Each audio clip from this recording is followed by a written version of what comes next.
If you ever hear drums at midnight, drums with no drummer, don't follow the sound. I did once, and the ground of Obinna still remembers my footsteps.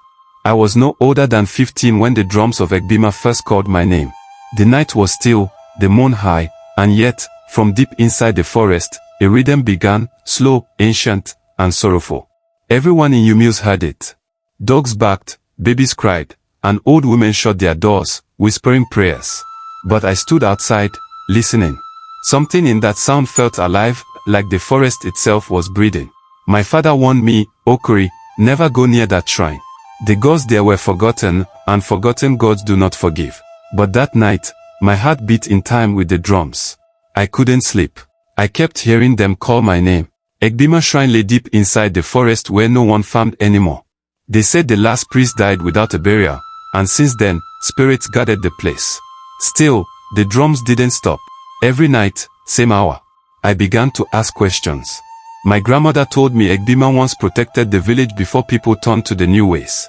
When we stopped giving thanks, she said, the earth closed its ears to us. Her eyes were full of fear. If the drums are beating again, then something beneath wants to wake. That night, I decided I would go see them for myself. I left at midnight with only a lantern and my father's old machete. The bush path to Obinna was narrow, covered in mist. Crickets stopped singing as I walked. It was too quiet. After a while, I noticed footprints, small ones, leading ahead. I followed, thinking maybe another boy had come before me. But soon I saw something that froze my blood. The footprints stopped halfway, sinking deep into the earth, like whoever made them was swallowed whole. I turned to leave, but the drums began again, louder, closer. I knew then that I was already being followed. When I reached the clearing, I saw the shrine. It was broken. Fallen idols, cracked stones, and weeds everywhere. But the drums, they sat in the middle, untouched, shining like new. No one was around. Yet they played on their own, the sticks floating above them, striking in perfect rhythm. I wanted to run, but I couldn't move. A cold breeze circled me, whispering my name. Then the largest drum stopped, and a voice spoke from it. You have come, child of the forgotten. The air thickened. The earth beneath me began to tremble. I dropped my lantern, and darkness swallowed everything. The voice came again, this time softer. Do you hear them? Then I realized, it wasn't one voice. It was many, hundreds, murmuring beneath the ground. I knelt and touched the soil. It pulsed, like a heartbeat. When I looked closer, I saw faint symbols glowing beneath the dirt, ancient marks our ancestors used during burial rites. The ground was full of them, and then I understood. The drums were not calling the living. They were waking the dead. The next morning, I woke up in my mother's hut, weak and shaking. She said hunters found me near the forest edge, covered in red dust. My father refused to speak to me. He just stared, afraid. That night, the drums stopped, but strange things began to happen. Chickens died without cause. The stream turned muddy. And every time I slept, I saw faces buried in soil, whispering my name. I tried to forget what I saw, but my shadow no longer followed me properly.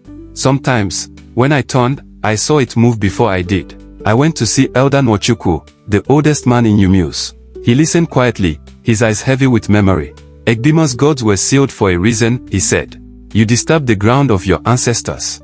Now they remember the living. He gave me a small gourd filled with ashes. Spread this around your home. It will keep their eyes off you for 7 nights. After that, you must decide whether to return what you took. But I took nothing, I said.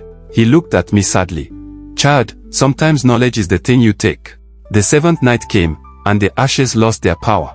I dreamt of the shrine again, but this time, the drums were silent, waiting. I saw a man dressed in the old priest's robes. His face was hidden, but his voice shook the earth. You woke us, Okori. Now you must finish the rite. I begged him to tell me what he meant, but he lifted his staff and pointed to the forest. The ancestors do not forget. The blood must speak again. When I woke, my hands were covered in red clay. The next day, a child from our village went missing near the forest. Search parties found only his slippers at the edge of Obinna. Fear spread like fire.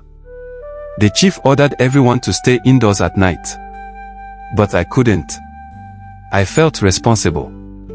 The drums had gone quiet since the day I entered, too quiet, like something holding its breath. That night, I went back. I had to know if the child spirit was trapped where I had trespassed. The silence of Obinna was worse than any sound. I dug near the largest drum where I first heard the voice. The soil was soft, like fresh grave earth. My lantern flickered, and for a moment, I thought I saw fingers beneath the dirt, small, pale fingers. I dug faster, but before I could touch them, the ground caved in. I fell into darkness. When I landed, I was in a chamber, a burial ground filled with bones. Hundreds of them. In the center stood the missing boy, alive, but his eyes empty, staring straight through me. He spoke in a voice not his own. "You should not have come back." Around him, more children appeared, pale, ghost-like, eyes glowing faintly. They were the ones who had disappeared over the years. The village thought they were lost to wild beasts. But now I knew the truth, the shrine had taken them. I fell to my knees. "What do you want from me?" "The drums must beat again," they said together. "Only the living can make them speak." When I came out of that chamber, dawn had broken.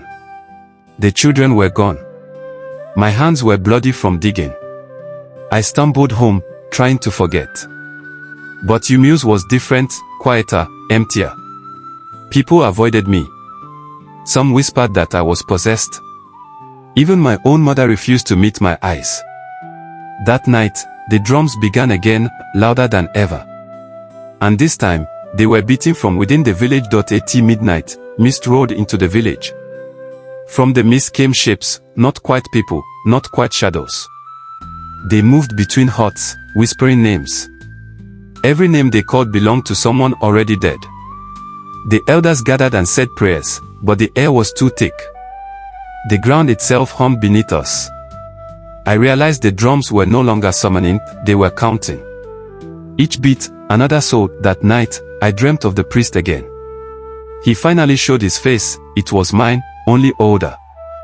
"You were born from our bloodline," he said. "Obinna's guardians pass through the sons who listen. You opened the gate that cannot close." I woke screaming. My father came running. When I told him, he confessed something he'd hidden for years. Our family were once the keepers of the shrine. My great-grandfather had sealed it to end the curse. I had undone what he died protecting. From that day, I began to hear the drums inside me. Even in silence, my heartbeat followed their rhythm. I stopped sleeping. I stopped eating. The villagers wanted me banished. But I knew living wouldn't help. The drums were not in the forest anymore, they had moved into me. A strange man arrived from a neighboring village. He said he was a diviner.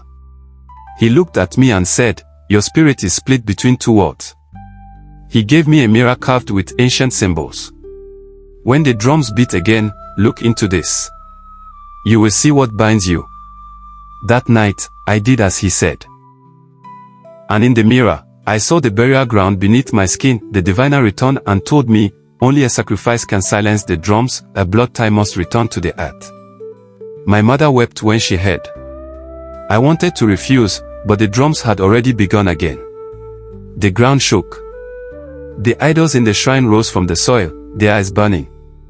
"Return what you took," they said. "Life for life." I went alone into the forest, ready to give myself. But as I reached the shrine, I saw the missing children again. They surrounded me, silent, waiting. The smallest one held my hand and said, "It is not you they want. It is the one who betrayed them." Then I remembered, Elder Mochuku had been the last to seal the shrine. He took the offerings meant for the gods. I confronted him in his hut. He laughed bitterly. "You think I didn't pay the price? I lost my sons to those drums." He fell to his knees. "But if I die, the curse will never end. It must pass to you." Before I could speak, he caught his palm and pressed it to mine. "Now it is yours." The drums began instantly. That night, the villagers set the shrine on fire, thinking it would end it. Flames roared high, but the drums beat louder, stronger, as if the fire fed them. The sky turned red, the ground cracked open. When morning came, the forest was gone, just ash. But from the ashes came a faint beat, still steady. I left Umu's after that. Everywhere I went, I heard the drums faintly. In dreams, in the rain, even in silence. I became known as the man who carries the sound of the dead. Children would ask, "Papa Okri, is it true the drums follow you?" I always smiled and said, "They follow those who listen." Years passed. One day, a young boy came to me, curious about Egbima. His name was Obinna. He asked, "Did you really see the drums play by themselves?" I warned him not to go near the old forest. He laughed and said, "You sound like my grandfather." That night, I heard the drums again, far away, but clearer than ever. The next morning, Obinna was gone. The villagers searched, but I knew where he had gone. I walked to the forest, now green again after many years. At its heart stood the shrine, rebuilt, shining new. And there, sitting before it, was Obinna, smiling. "They said you would come," he told me. I walked closer. The drums began to play, but this time the sound was calm, not angry. Obinna raised his hands, and the air shimmered. The faces of the ancestors appeared around us, proud, peaceful. "You have carried the burden long enough," they said. "Let the next bloodline begin." The drums slowed, softer, until silence returned. Now, I am an old man. Sometimes, on quiet nights, I still hear them, faint and distant, like thunder far away. But they no longer frighten me. They remind me of where I come from, of those who sleep beneath the soil. And when young ones ask, I tell them only this: if you ever hear drums at midnight, drums with no drummer, don't follow the sound. I did once, and the ground of Egbima still remembers my footsteps.